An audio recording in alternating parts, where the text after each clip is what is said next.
মাইলস্টোনের ওই নবম শ্রেণীর সম্ভবত ছাত্রকে জিজ্ঞেস করছে, মানে সে কিছু বলতে পারতেছে না, সে এতটা ভারাক্রান্ত হয়ে গেছে। সে তার মানে প্লে থেকে অষ্টম শ্রেণী পর্যন্ত যে জুনিয়রদের বিল্ডিং ছিল এটার উপরে পড়েছে।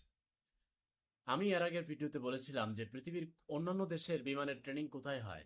আমাকে এক প্রবাসী ভাই জানিয়েছে কুয়েতে মরুভূমির উপরে ট্রেনিং দেওয়া হয়। আমার সোনার বাংলাতে প্রকাশ্য দিবালোকে ঢাকার মতো ঘনবসতিপূর্ণ এলাকার উপরে ট্রেনিং এর ব্যবস্থা কেন করবেন? কোন আক্কেলে কোন বুদ্ধিতে করবেন? এদেশে আপনি চলে যান, কক্সবাজার চলে যান, ওইখানে সেন্টার করেন, হ্যাঁ ওইটার উপরে করেন, নাহলে আপনি হাওর এলাকায় চলে যান, না হলে আপনার পাহাড়ি এলাকায় চলে যান। খোলা জায়গা ছাড়া আপনি কি কারণে ঢাকার মতো ঘনবসতিপূর্ণ এলাকাতে এই বিমানের প্রশিক্ষণের আয়োজন করবেন, যেটা যে কোনো সময় একজন নতুন পাইলট দ্বারা পরিচালিত হয়, যে কোনো সময় তার ম্যানেজমেন্ট কিংবা পরিচালনার ত্রুটি কিংবা ভাঙ্গারি বিমানের কোনো ত্রুটির কারণে এটা হতে পারে। নানান জায়গায় লিখা আসছে এই বিমান নাকি 84 সালে, আমি জানি না সত্য মিথ্যা। বিমানের এখন ধরেন ঘটনা তো ঘটে গেল, বাচ্চাদের ছবি যদি দেখে থাকেন কি অবস্থা। আচ্ছা, ওইখানে বারবার লেখা হচ্ছে, মানুষ কমেন্ট করতেছে যে ওই স্কুলের আইডি কার্ডে নাকি ব্লাড গ্রুপ নেই, মা বাবার গার্জেনের মোবাইল নাম্বার নেই। এগুলো কেন কর্তৃপক্ষ অন্তর্ভুক্ত করলো না?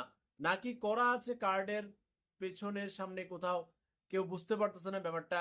যদি একেবারে ব্লাড গ্রুপ আইডি কার্ডে না থাকে, কারণ এই মুহূর্তে ইমার্জেন্সি তার ব্লাড দরকার, কিন্তু আইডি কার্ড যদি থাকতো ব্লাড গ্রুপটা, তাহলে দ্রুত তাকে কানেকশন দেওয়া যেত ব্লাডটা। বাট এটা কর্তৃপক্ষের অবহেলা নাকি বুঝে নাই, নাকি আমি জানি না ম্যানেজমেন্টের কোন জায়গায় ত্রুটি। ভবিষ্যতে যেন প্রস্তুতি নেন সকল স্কুল কলেজ।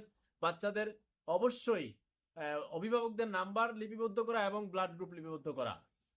অনেকে বলছেন যে ভাই, সেখানে যখন ঘটনা ঘটলো, উৎসুক যে জনতা এবং মোবাইল নিয়ে ক্যামেরা নিয়ে নতুন সাংবাদিক, হলুদ সাংবাদিক, পুরনো সাংবাদিক, ব্লগার এই যে ভিড় করছে এইরকম অমানুষ কেন তারা? অন্ততপক্ষে উদ্ধার কাজে সহযোগিতা না করে উদ্ধার কাজকে এবং ওই ঘটনাকে ফুটেজ করে ভিডিও করে নেওয়ার যে মন মানসিকতা, এবং তাদের ভিড়ের কারণে কাজ করতে দেরি হওয়া এবং রোগীদের কষ্ট হওয়া, এই অমানুষদেরকে মানুষ করবে কে? বলছে ভাই এই বিষয়টা একটু বলেন। আল্লাহর দোহাই দেই, আপনারা একটু, আপনারা এই ঘটনা নিয়ে নিয়ে যদি আপনার ভিডিও নির্মাণ করতে হয়, আপনার সেখানে উপস্থিত হতে হবে এমন তো বিষয় না রে ভাই। আপনি তথ্য দিয়ে সহযোগিতা করতে পারেন, কোথায় কোথায় ব্লাড লাগবে কিনা এই ধরনের ইনফরমেশন ছড়িয়ে দিতে পারেন। আপনার তো অনেক ভাবে ভিডিও করা যায়, আপনার উপস্থিত হতে হবে কেন ভাই? আর বাংলাদেশের কর্তৃপক্ষকে বলবো, আপনাদের টনক নড়ে মরার পরে, এখন আপনি বলবেন যে তাহলে আপনার টনক নড়ছে মরার পরে।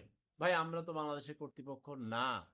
যারা এ ধরনের হাই অথরিটি আছে, যারা বিমান প্রশিক্ষণের আয়োজন করবে বাংলাদেশে, তারা কেন ঘনবসতিপূর্ণ এলাকায় করবে? সাইকেল, আপনার মোটর সাইকেল, চার চাকার গাড়িগুলো যে মানুষ শিখে কোনো ব্যস্ততম রাস্তায় ঘনবসতিপূর্ণ ব্যস্ত জায়গায় কেউ শিখে না, খোলা জায়গায় যায়। তো বিমানও খোলা জায়গায় যেতে হবে। আল্লাহর হস্তে আজকের পর থেকে কোনোদিন ঢাকার বুকে কিংবা ব্যস্ততম নগরীর বুকে ঘনবসতিপূর্ণ এলাকার বুকে আপনি উপরে প্রশিক্ষণের ব্যবস্থা করিয়ে ভবিষ্যতে আর কোনো বাচ্চার উপরে আঘাত করিয়েন না। নবীন পাইলটদের জীবন শেষ করে দিয়ে তাদের পরিবারের স্বপ্ন ধূলিসাৎ করে দিয়েন না। পাইলট তো কিরান নেই, মহান আল্লাহ পাক ওনার বেহেশত নসিব করুন। তার পরিবার কতটা সুখ, মানে এই সইবে কেমনে? তার 1 বছর মাত্র বিয়ে করেছে, তার স্ত্রী, তার মা বাবা কত কষ্ট করে বড় করেছে। এবং এই যে বাচ্চারা যে স্কুলে গিয়েছিল, একটু পরে ছুটি হয়ে যেত, ঠিক এই মুহূর্তেই প্লে থেকে অষ্টম শ্রেণীর সেই জুনিয়র বিল্ডিং এর উপরে এই বিমান ধসে পড়েছে।